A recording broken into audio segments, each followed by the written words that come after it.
हुग्राजुलि दखरा दुलाराय बर' फरायसा आफादा थाखो 9 आरो 10 नि गोलोम बोथोरनि बेसेन नाङै फोरोंथाय होनाया खुंफुं जाबाय।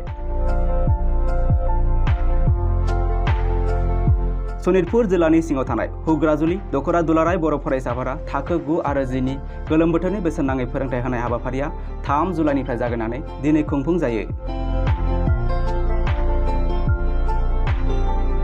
हुग्राजुलि दखरा दुलाराय बर' फरायसा आफादनि सिङाव थानाय बड'फा गोसोखां बर' गेजेर आरो गोजौ फरायसालियाव गोलोम बोथोरनि बेसेन नाङै फोरोंथाय होनाय हाबाफारियाव सनितपुर जिल्ला दुलाराय बर' फरायसा आफादनि सोलोंथाइ नेहाथारि रिजय बसुमतारी लोगोसे हुग्राजुलि दखरा दुलाराय बर' फरायसा आफादनि सोलोंथाइ नेहाथारि प्रमद बसुमतारीया बाहागो लायो।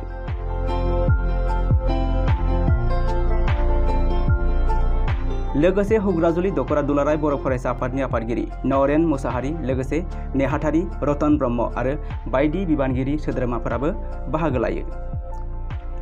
सनितपुर जिल्ला दुलाराय बर' फरायसा आफादनि सोलोंथाइ नेहाथारि रिजय बसुमतारीया मा फोरमायखो फै जों मिथिना लानि।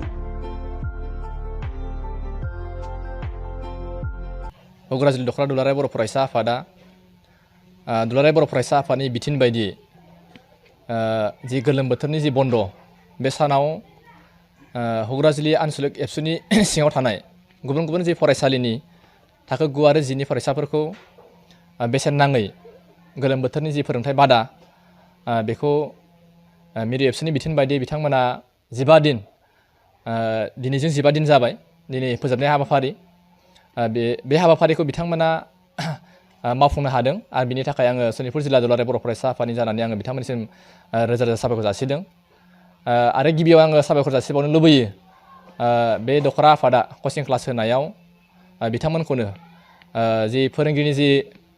दान बान्था होनायाव फाइनान्सियेलि जि मदद बेखौ आं मिथिनायाव माखासे बिदिनो ट्रेक्टर मालिक बा बिदिनो माखासे एजेन्टफोरा बिथांमोननो एसेब्लाबो जि अनसुंथाइ होनो हादों बा बिथांमोननि जि अनसुंथाइनि गेजेरजोंनो बिथांमोना जि कचिं क्लास बेखौ मावफुंनो हादों बिनि थाखाय आङो बै बिथांमोननिसिमबो आङो नोंथांमोननि गेजेरजों आङो रोजा रोजा साबायखर जासिहरदों। दा बेयाव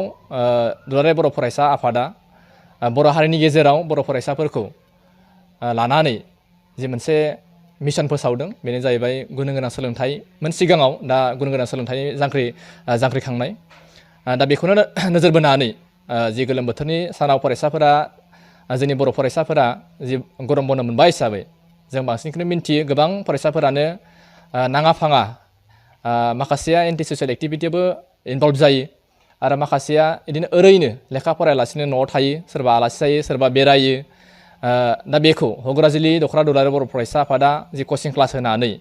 नैबे जि माखासे नाङि खामानिफोराव जोंनि फरायसाफोरा जेन इनभल्भ जागौमोन नैबेखौ हमथानो हादों। आरोबाव मेट्रिक आनजादखौ नोजोर बोनानै बिथांमोना जि खामानि मावबाय आंनि मिन्थिनायाव गोबां फरायसालियावनो जि थाखो जि फरायाव थानाय गासैबो आयदाफोरखौ फोजोबनो हाया। दा बेयाव बे 15 दिन कचिं क्लास होनायाव बिथांमोना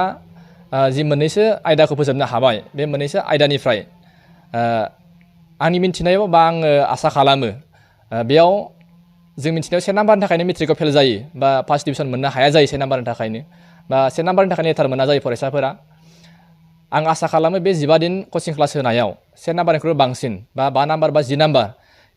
बेसेबांसो नाम्बार मोननानै फरायसाफोरा मेट्रिक आनजादाव गावसोरनि जि मोनसे पार्सेन्ट लाखिनाय बा नाम्बार लाखिनाय बेयाव एसेब्लाबो मदद जागोन